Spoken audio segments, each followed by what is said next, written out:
Bonjour, bonsoir, nabalandi tout. Yaba chaîne sur YouTube nabi que bozali tellement ebelé pour na causer la émission na bino politique ou kambamaka et pas moi na mboka Marlin Bilonda Lukizola. Bon continuer toujours ko commenter, ko partager, ko liker, bon s'abonner massivement na ba chaîne na bino pour être bon rater te ba analyse ya moi na mboka Marlin Bilonda Lukizola.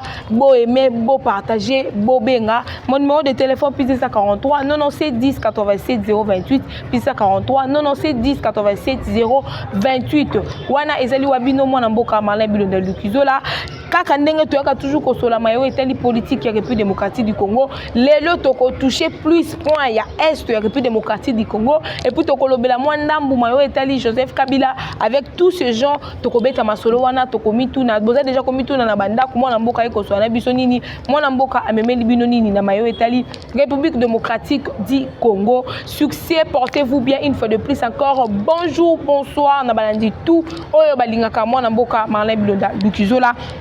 Sans plus tarder parce que TV Zalingonga, tokoti déjà na mayo etali actualité politique na biso ya mokolo mwalelo. Premier point na ngai na kolobela mayo etali guerre ya est ya République démocratique du Congo et comme na niveau nini bangunya bakomi wapi banguna bakomi place nini et puis ba wazalendo bazali wapi précisément et puis nini oh il faut que ça la pointe guerre na biso et si là tokosolola yango et puis tokobeta masolo etali oyo azali je ne sais même pas Hippolyte Kanambe moi na maman Marceline tokobeta masolo na ye ce qui réellement azali wapi. Est-ce qu'ils veulent jouer avec le gouvernement congolais ou bien ils veulent jouer avec la vigilance du peuple congolais toko solo la yango et puis toko beta mayo etali caméra wana pas ali cible na biso parce que celui-là il veut se faire voir.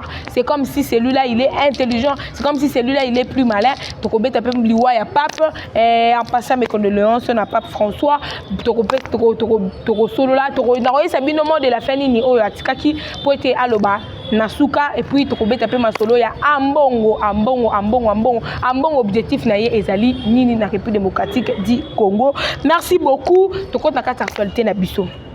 Premier point na kande na bande ko ba Italie est la République démocratique du Congo. Je suis venu vous informer que na minute tozoloba les wazalendo sont en Goma. Les wazalendo sont en Goma. Goma o bango bazali zali Goma te que non et bandeli ya Goma non. Bazali déjà à 40 km na Kigali.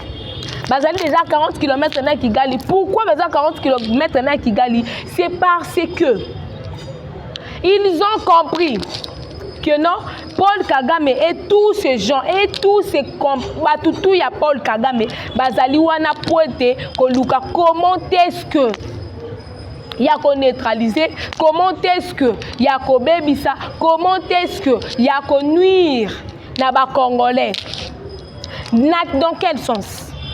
Quand les Wazalendo, plutôt quand les Congolais de Goma, oyo bakende ki ko s'adhérer na armée AFC nanga bakikota ki na ba M23 bakosa ki bango ke bakofuta bango $100 kaka vana no koto banda musala mais batika ko sala ngote babandi ko promettre bango jusqu'à la fin de compte batika li pe ko pesa bango ata eloko moko te. Quand les Congolais là qui étaient là à l'intérieur, ils ont pris toutes les stratégies ba yena ngosko na maboka ba wazalendo pour être ba ebisa bango il faut to kota Kigali. Pourquoi? Parce que tous les mafieux, tous les plans diaboliques, tous les plans nyonso oyo Paul Kagame aza kosala ezosala mawapi na niveau ya Kigali. Paul Kagame maintenant il a changé de stratégie. Stratégie n'a changé zali ndenge nini. Que non, cette fois-ci ngai Paul Kagame nazonga sima to bimisa Kabila liboso pour être to troubler vigilance ya ba Congolais, pour être to troubler vigilance ya ba Wazalendo. C'est ça leur plan. Leur plan premier. Oyo bango basala kinini ba préparaki. Plan na bango premier bango ba préparaki c'était ça. Que non to sala ndenge nini toko sa te mais to zwa Kabila to bimisa ye liboso plutôt Hippolyte Kanambe c'est pas Kabila. Hippolyte Kanambe to bimisa ye liboso. Comme ça Paul Kagame nazonga sima comme ça to bana osala système à puku tozolia tozofula. Maintenant les Congolais qui étaient partis s'adhérer na AFC nanga na ba M23 na RDF ils ont pris toutes les stratégies ba eli ba wazalendo Comment? C'est parce que là-bas, ils étaient partis pour leur coso ya mbongo. Bah monique bazu et l'autre côté bah fouti bah ngote tous les travailleurs, tous les militaires, il y a FC, il y a M23, il y a RDF, bah ngote tout bah qui cause bah cela na bah wapi na Kigali. Des bah bah lobby non on est des Congolais, des pères et des mères, donc on continue toujours qu'on trahir. Mboka na biso te, c'est que nous on doit faire un moment ezali nini ezali ko kende ko expliquer na ba wazalendo ko senga bango pardon. Je vais vous montrer l'image en question. Ko senga bango pardon que non on a mal fait to sa libéraire ya ko kende ko s'adhérer na parti ya banguna na biso. Maintenant voici ce que nous a fait tala ba plan na bango ezaboy, tala ba plan na bango ezongisi boy. Moi j'ai toujours dit que la République démocratique du Congo nzambe ayebi yango. Moment ni guerre oyo etali est la République démocratique du Congo et qu'aussi la langue lokola kaka ba blague. Lokola kaka ba aventure, cette guerre va finir dans le calme. Guerre wana est et qu'aussi la langue dans le calme, dans le miable. Pourquoi? Parce que les Congolais ont déjà compris que non, il ne faut pas donner confiance aux ennemis. Les Congolais, ils ont compris que non, Nanga c'est un malhonnête. Nanga c'est celui qu'on est en train d'utiliser bêtement na Bouzoba. Parce qu'on utilise sans pourtant que non, je suis utilisé. On est en train de m'utiliser pour que na boma bandeko nanga moko. Courage à vous, le Congolais, bozongi na sa makola ba wazalendo. Et puis il y a des gens qui nous posent la question, maman, si quoi ba FARDC ba keyu wapi. Les FARDC respectent les engagements, il y a cessé les faits. Il faut pas respecter yango pour que Bernio se quitte là-bas, Rwandais, Bernio se quitte là, FC et quitte là-bas Nanga, parce que ils doivent respecter. Na minute yo, moi je vous avais dit guerre ya est possible, ça ne dépend pas de FARDC, parce que FARDC infiltration dans ma case. Ceux qui guerre ya est, il faut aussi là. S'il s'agit fort aussi là, il faut ba wazale no ba tu ba réussir ko buko, ko si sa guerre wana. Donc avec le Wazalendo, guerre déjà, ils allaient déjà dans Souka déjà, guerre déjà, ils allaient déjà aussi là déjà dans le calme, guerre déjà commis déjà dans Souka déjà. Parce que le Wazalendo, bazan à Goma. Moi je vous dis, bazan à Goma, 40 km na Kigali.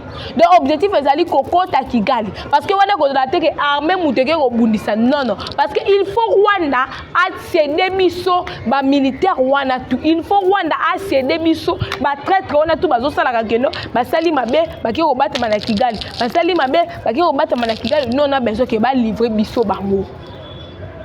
On a besoin que ba livrer biso ba traître tout ya mboka na biso bazonga na sia makolo na biso bazonga awa pour que l'état congolais bani na vu que le Rwanda zana nous concentrer nanu azali na nous concentrer yango mono sezokoma. Et puis j'aimerais interpeller et puis maintenant chef de l'état en lui disant ceci, le chef de l'état, est-ce que vous savez que non, les rebelles ne sont plus à Doha? Est-ce que vous le savez? Je sais que vous êtes mieux informés que Bissotou. Avant Bissonio, information tout le monde vous êtes mieux informés. Donc, il faut renfort pour nous. Il faut renfort, il y a des Minduki, il faut renfort, il y a des munitions, il faut renfort, il y a des biloko belé pour te permettre. Ba rebelle wana lokola baza sous na doa te arba ko zonga wa baza la sous na impact te baza la sous na effet te ba réussir le sous eloko moko te. Donc, le peuple congolais, là où vous êtes, bon, mais la main est pure, vous avez la calme, guerre déjà, et ça déjà, match, et ça déjà, tu toques. Oh, bah, le bata, papa, on a le baka, tu tunga, wow. Donc, match, la minute, vous avez vraiment, tu tunga, wow. Tu tunga, wow. Donc, la minute, vous avez la calme, vous avez la poser. Guerre déjà, ils ont déjà écossi là. Moi, je ne peux pas dire que guerre est lignée si là. Non, non, guerre, ils ont déjà écossi là. Parce que déjà, tant que le voisin de Bazana, Kati, à Goma. C'est déjà une réussite parce que bah repousser qui bango bah wazalendo bazala qui sont accès na Goma te bah wazalendo bazala qui sont accès na Bukavu te mais bazana accès na Bukavu bazana accès na Goma. Donc cela veut dire que la guerre est ça normal. Donc guerre na biso na minute oyo ezokende na ndenge esengeli na ba loi comme il faut na lolenge esengela mi pour être to avancer pour que to récupérer RDC Mobimba tout entière pour que to récupérer Est Mobimba tout entière. Le chef de l'État, j'aimerais insister par rapport à Mambo et Etali remaniement. Mambo et Etali remaniement na République démocratique du Congo. Avant de côté point mususu, j'aimerais insister na mayo etali remaniement na République démocratique du Congo. Tout le monde dit que non, union sacrée, ma consultation est salamée de part et d'autre. La consultation est salamée de part et d'autre. Mais il y a des gens, il y a des honorables on va subir l'injustice. Donc ils doivent être récompensés. Honorable on va subir l'injustice encore grave. Donc ils doivent être récompensés. À l'exemple de l'honorable Tingi Pouloulou. Celui-là, il a subi une injustice encore grave. Injustice encore très grave même. Kizaye a tort. Babotola est des sièges naïe. Oyo ti lelo l'État congolais a zongi sa ngona nuté. Ti lelo l'État congolais tikala ko zongi sa des sièges ya honorable Tingi Pouloulou té. Mais celui-là il est resté toujours honnête na pouvoir na yo. Il est resté toujours un homme sage, un homme intelligent, un homme bien. Na service na yo, na service à peuple congolais. Il a besoin d'être récompensé. Parce que tu es le chef de l'État, mandat na yo ezali éternel te. Mandat ne kozala na délai moko boye kozala pe wa momo kozala okukasu kozala na makasi ya kozala lisusu chef de l'État te. Donc ça sera difficile pour vous. Donc bateau bazo sala musala comme il faut doivent être récompensés. Moi je demande na compte ya honorable Tingi Pouloulou s'il y aura la possibilité que non, bon c'est la biso ata ministère moko. C'est la biso à ministère moko. Ce qui ministère moko te c'est la biso institution moko par rapport à la lutte naie vis-à-vis la population. Par rapport à la lutte naie vis-à-vis ya oyo nyon soit subi comme injustice. Ce qui est là qui est loco ba cela qui honorable Tingi Pouloulou la minute tonga to mona. Ce qui qui connaît na la minute il nga que très grave. Les sièges que so ba récupérer wala tisiko etikala kozonga na noté. On a besoin que non au sala musala comme il faut. Tout ça na poste chef de l'État. On vous en supplie, on vous oblige pas. On vous demande. Tozo senga yo biso ba pandisa ngoto sengi yo opesi la biso honorable Tingi Pouloulou ministère moko to ata société publique moko ata otie DG moko boya société moko makasi to otie ata ministre na institution moko ekozala esengo mingi parce que celui-là c'est le cœur des enfants de Funa. Wana zali mutema ya bana ya Funa. Asali makambo belé zo aider bato ebelé sans peut-être récompensé. Azape le seul oyoyo a defondaka. Et pour l'obelaka ben justice ezali ko salama na République démocratique du Congo. Peu importe ben justice union ceza ko salama. Lui il est là, il parle à haute voix pour na koloba ete que non, tozana na posa eloko boezala A ezala A, B ezala B. Celui-là il a toujours été honnête et puis juste. Tozana na posa papa. Au PC la biso ministère moko, vous allez voir les images tout justement après. Donc on a vraiment ezala ki penza si j'ai na biso te mais la linga qui un peu éclaircir na internaute na biso ba yeba banani baza banani faut place nini banani faut côté nini. Si vous savez ce qu'on a qu'à Mambouya Joseph Kabila. Joseph Kabila Hippolyte Kanambe moi na maman Marceline, celui-là il est en train de jouer avec le Congolais. Il est en train de jouer avec le Congolais. Moi, je vous dis, Kabila est à Goma. Kabila, il réside à Goma. Si quand j'ai ni basali. Moi, je vous dis, Paul Kanambe, c'est un malin. Aïe Goma, mais il a demandé 0 photo, 0 vidéo, 0 quoi que ce soit.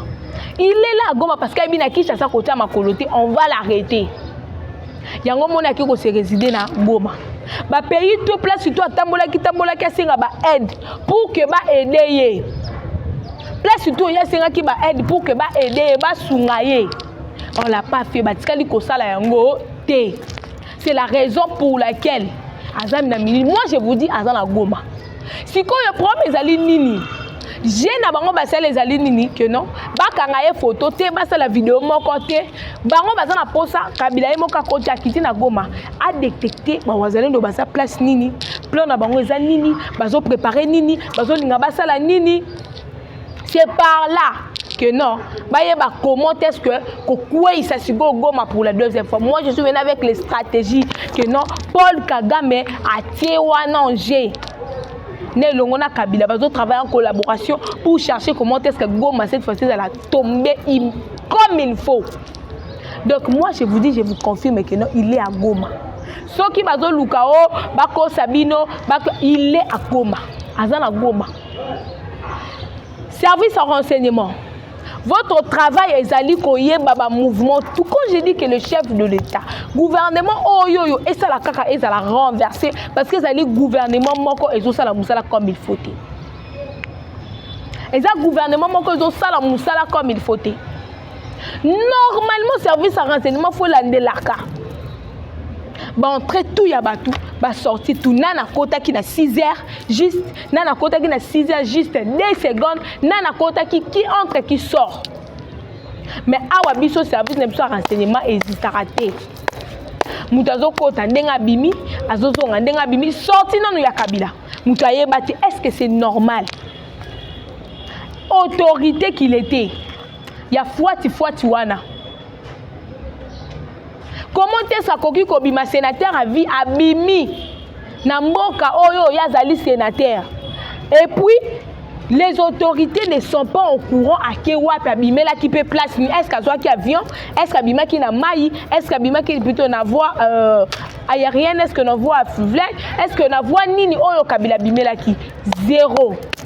Batika liko ye bate Kabila fait abimela na nzela nini? Est-ce que abimela nzela mai na nzela ya avion to abimela na nzela mutuka ba yebite? Est-ce que c'est normal? Ce n'est pas normal. Là ça montre déjà légèreté na niveau ya service de renseignement na biso. Faut balande la entrée à Moutoutou, balande la sortie à Moutoutou, que ça soit une autorité, que ça soit un civil, que ça soit qui que ce soit, il faut qu'on lande la canyon soana. Parce que ceux qui balande la canyon soana Kabila l'ingaka bimate. Parce que tant que sous façon l'ingaka bimele l'ingaka cette institution que non, c'est lui-ci il est sorti. Na cadre ya mabe, abimele li na cadre ya boy, amena cadre boy. Sur ce, j'aimerais maintenant parler encore de quelque chose. Comme M. Willy Bakonga. Biso tout au baki Moutou avant dit ça qui enseignement c'était lui. Il a subi la justice pourquoi? C'est parce que Abimela Nanzela à Brazzaville avec une somme de 14 000 $. Oh ils allaient interdit. Oh babimaka lango bongo te. Ils allaient une somme ils allaient moins de 10 000 $, mais Abima na 14 000 $. C'est lui là même c'est Abima payé mon côté bazala qui mi balé na mwana na ye. Babima bango mi balé na mwana na ye. Mais vu que Abima na somme ils allaient interdit na République démocratique du Congo, il a subi cette injustice wana. Maintenant nous voilà EPST ndenge kufi. Bomo ndenga enseignement que kokufa. Bana bazo tanga comme il faut te. Bana bazo bazana ba bonne condition te na enseignement. Mais Moutou Koutou a sali malam. Kaka pona era wana botiki pona une somme. Est-ce que moi j'aimerais savoir est-ce que ministère il y a plutôt service à renseignement balande la soki Kabila bima na somme combien? Je ne pense pas. Pourquoi bateau basala malamu bango bato asibira ke ben justice mais tous les gens qui travaillent pour le bien de notre pays subissent d'autres choses. Parce que M. Willy Bakonga n'est pas une personne d'être maltraité, c'est pas une personne d'être traité d'un voleur ou bien d'être détourné de quoi que ce soit parce que tout le monde a mandat à détourner l'autre côté. Atikala ko détourner l'autre côté. Il a été honnête. Mais Kabila Hippolyte Kanambe, moi na maman Marceline, il est sorti bon yebi monter bon Kabila bimanango, boyebité. Vous ne le savez pas. Service à renseignement Moussa na bino za la kaka na ba o bazo sala bien to ezali pona batutu parce qu'apparemment bato basala bien de bato lukela bango ba infraction ya ko luka ya ko kota ya ko baluka ya ko zongisa. Mais bato bazo sala mabe nde bo luka bo sala nini bo couvrir bango. Sorti à Kabila, on n'a pas eu de précision. Tota tonakati de l'eau, Abimana de la Braza, Abimena de l'Angola, Abimena de la Bakongo, Abimena Toye Bakofet, Nzela Oyo Kabila Zouate, Opoya Bimalamboka. Mais celui-là, il est encore où c'est Azongi Soazana Katagoma. Mais service à renseignement, bah, pour détecter place Kabila Zate. Non, non. Non, non. Les chefs de l'État, vous devez ouvrir les yeux. Il faut qu'on fonde la missou. Bon fongole li biso misu bon fongola misu chef de l'État pona ko talisa biso pona pe ko lakisa la bato tout bazo travailler à l'encontre pona ko lakisa pe na bato tout que non tu es seul contre tous.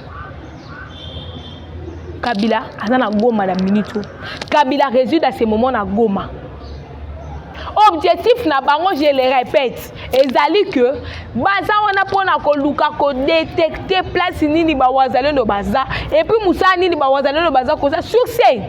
J'aimerais informer et puis dire aux wazalendo, vous partagez les émissions, vous partagez, vous commentez, vous s'abonnez, vous likez, vous allez vraiment ébélé. J'aimerais dire à tous mes internautes de m'aider que non, vous voyez l'image, vous voyez la partie, vous tiens de la langue pas ba wazalendo, vous ça bango. Na moment où toza na moment où tu as kokoti sabakorba, tout ba roya ko le babaza ba congolais, na kata ba wazalendo non. Je sais que vous êtes spirituel aussi. Avant ya kokoti sa mutu na kati ya clique ya bawazalendo bolandela bango botala bango na misu mususu mais pour mesure de prudence bokoti sa batu susu na kati ya groupe na binote parce que Kabila son plan est que non batu azwa batu na ye baya wana baya lokwa baza ko sa dere na kati ya wazalendo po bazwa ba stratégie tout ya bawazalendo bonde basala na niveau ya FARDC ndenge mo pe basala ngo pa bawazalendo bo suduka bo préparati boko ma peut-être na supposons Goma, surtout qui boye, bango ba komi avant bino. Donc le wazalendo, faut être très prudent par rapport ya bato ba koluka ba maintenant kokota na niveau na kokota na kati na bino ba wazalendo. Donc les gens ne peuvent pas perdre to yebi la biso nyo so bozo sala tout ce que vous êtes en train de dire, on connaît ça, on sait ça très bien. Les opposants, toyebi tous vos plans, nyonso bino bozo préparé. Nous on les connaît très bien. Toyebi nyonso bino bo préparé, nyonso bino bo bongisi, on les connaît très bien. Succès. On connaît que votre chef a 5 minutes na Goma. Et puis ba plan na ye, biso pe tozala ba détecteur na biso ba bana koya koyebisa biso mama, ba préparer boy, ba lingi ba sala boy, ba lingi ba zongisa boy. Ba préparer boy, ba lingi ba sala boy, ba lingi ba zongisa boy. Nous on va venir aussi parler de ça. Troisième point nangai, na ligne sikoyo, na s'adresser sikoyo na monsieur Vital Kamerhe. Toyebi kozali na traître mobimozo travailler en collaboration na ambongo alinga mbongo. Et puis j'allais oublier plutôt le Congolais. Est-ce que vous savez que na minute oyo pourquoi mbongo a commis ko lela que non, il faut écouter la chef de l'État. C'est parce que a commis ko luka comment est-ce que chef de l'État est couvrier. Gouvernement congolais comme akobomba ye muta kobomba yo mesi mbongo azalité na minute oyo muta ko couvrir na minute oyo azate parce que tu es très malin ozo sala mabe na ba congolais ozo nyoko la peuple congolais ozo faire souffrir peuple congolais et longo na banguna tu dis en disant que nous prétendons être un congolais ozo le ba kozali congolais congolais yo zali congolais ya wapi au fait ozali congolais ya mboka nini. Parce que si tu es un Congolais, okoki jamais ko sepela, ko kanga ba photo na benemi ya mboka, okoki jamais ko sepela, ko kende ko plaider, place o banguna na biso bazo kende pe ko plaider. Yango moni États-Unis na minute oyo azawana même Qatar azokota na kati ya liste ya batu oyo na ba période il faut États-Unis faut suspendre parce que bango baza système ya puku ba puku aminoko mulai wana baliaka azo fula azo soya azo fula yo azo lio makolo azo fula yo nde ba Qatar wana. Moi j'avais parlé likambo Qatar wana, j'avais dit que non les chefs de l'État oui c'est bien beau d'aller à Qatar mais il fallait pas qu'il. Pourquoi na Qatar faut qu'on écoute na Kagame? C'est déjà un plan. C'est déjà un message. Que non, les gens là veulent que non, tous à la soumis na Rwanda. Les gens veulent que non, on va continuer qu'on y babiso comme il faut. Ambongo, tout ce que tu vas faire, il y a qu'au plaider, il y a qu'au lela, il y a qu'au se lamenter, que non, bah ça la boye, bah zongi sa boye, bah baluka boye, ça n'aura pas de le faire. Parce que le chef de l'État et nous les Congolais, les communicatrices, les communicateurs, on est là pour parler, pour ouvrir les chefs de l'État les yeux. Pour la Congolais, Missou, que cette fois-ci, on a besoin de changements dans notre pays. Les Congolais, à part le président Félix Tshisekedi Tshilombo, on n'a pas notre président pour faire confiance à Ministre Otozali. Il est le seul président à dire consultation, même les opposants basent à la consulter. Même les opposants basent à la consulter. Il est le seul. Au cabinet de régime, il y a quelqu'un qui a tamba à mon côté. Donc le peuple congolais, restons vigilants, restons concentrés. Pour la Koluka, comment est-ce que avancement de la République démocratique du Congo est comme il faut, avancement de la République démocratique du Congo est que longo bani. Ndenge longo bani. Succès. Tous les malfaiteurs. Moi, attendez d'abord. Naba opposant. Est-ce que vous travaillez pour de l'argent ou bien vous travaillez pour l'intérêt de votre pays? Parce qu'en réalité, normalement, l'opposition est athée. Dans la réalité des choses, on n'a pas l'opposition. L'opposition est athée. On n'a pas l'opposition. Parce que bateau baza opposé, il faut battre la partie où ils allaient que non. Si passe place où ils allaient que non. Oh vraiment ils allaient de ma bébé sur sala. Dites-nous le mal que le chef de l'État sur les années. Bino bozo ke bapé si bino mbongo, boye bo fini chef de l'État. Bapé si bino mbongo, bo s'attaquer la chef de l'État. Mais pourquoi pas vous êtes en train de s'attaquer na bateau bâti na ba gouvernement, bateau bâti na ba ministère. Pourquoi pas bozo sala yango? Vous attendez que non, poste après si cette fois-ci, on va donner le poste au père et des mères. Ça va poste cette fois-ci à père et des mères. Donc tout ce que vous avez préparé comme votre plan Kabila, tous les Vital Kamerhe, les Ambongo, bino tutoye, bino bino bo préparaki pour chercher comment est-ce que Yako Lukako retirer pouvoir et puis que Lukako mettre en haut bas. On connaît tout ça. On connaît tout ça. Donc, le peuple congolais, restons vigilants, restons intelligents, lisses du colo et lisses. Les Wazalendo qui sont en Goma, j'insiste encore. Et puis j'ai dit, Nabar, babone na biso tout partout, on a besoin de la biso ba Wazalendo. Boye bisa bango ete, que non Kabila, azana Goma, mais abomba mi, aboyi photo, aboyi vidéo. Parce qu'à comprendre que non, nanga tonga kena ki na rebellion kanga ki ba photo sala ki vidéo nde ba yeba ke nanga za place boy ambongo petanga kena ki sala ma ka bongo yesi ko alobi nga songa na laxi pe ba vidéo na ba photo e kozala e ko laxia ke non na za kuna yango moni vidéo photo bimité. Mais leur plus ali nini kozwa batu na bango bazana bango batinda bango na kata ba wazane po ba yebi ke faire des saisons respecter c'est le fait batinda bango na kata wazale le po bazwa ba stratégie tout bino mo kozana nango ba wazale ndo po ete ba memela bango kuna nde bo mona défense na bino kokota. Donc les Congolais sont vigilants. Mututu aza pembe non ete mutu azali mutu oyo koki opesa confiance na ministre tokomi na moment oyo mututu azali pembe na yo azali monguna.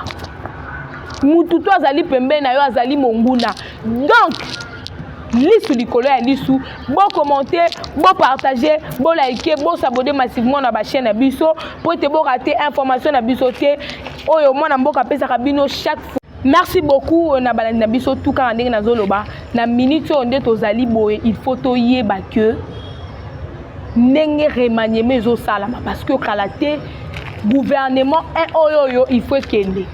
Mais si il faut tous aller na ba pion, il faut tous aller na bateau to yebi que non oyo ceux qui a tikali place oyo, ceux qui a maintenir place oyo ezali récite na biso lokola ministre na biso papa Pakebo, nga na benga ka Pakebo. Mais c'est Doudou Fwamba. Parce qu'il est le seul à maintenir dollar. Naebi ke bokolo bakeno. Dans un approche dollar ekita. Vous devrez comprendre une chose. Dollar ekita raté loko la karatola li tola muki dollar. Ce qui le loi lobi ki akita dollar ba moko pouf. Il a la possibilité à kokiti yango parce qu'il a cette volonté. Mais aza ko se rendre compte pe na ba commerçant. Mais na minute dollar depuis tellement à 28 et tellement one avec lui seulement. Mutu ya bon azali mutu biso ba congolais. Il faut aussi à la chef de l'État. Que non na gouvernement ezoya bazongi c'est la biso papa Doudou Fwamba na biso les Pakebo na biso na place wana. Le ministère na biso finance azala wana kaka parce que on sait qu'avec lui avec le temps tout le monde a que non équité 27 équité 26 et tie kokitati dollar et kokita na 92 parce qu'on sait que non il nous avait promis que dollar et kozala et kokitati na niveau to yebela rango tant soupe dollar et kokitati na 10. Donc le peuple congolais topé sa confiance mais c'est Doudou Fwamba les Pakebo. C'est lui-là, il travaille à l'intérêt de notre pays. C'est lui-là qui a stabilisé les biso dollars, a stabilisé mon biso monnaie, na biso na minute ça na problème. c'est celui-là. Donc, tout ça, on a ça à la tête, il y a finance, na biso, pas bouger les biso été le chef de l'État avec tout le respect que je vous dois. Donc, je vous demande juste que non, monsieur Doudou Fwamba le pakebo atika la kaka na place na yewana, je dis et toi, on est là qui wabino moi na mboka mala bilo na lukizola, beau commenter, beau partager, beau liker, beau s'abonner, na ba chaîne na biso pour être musala et que les bosso. À nous revoir à la prochaine numéro. Merci beaucoup.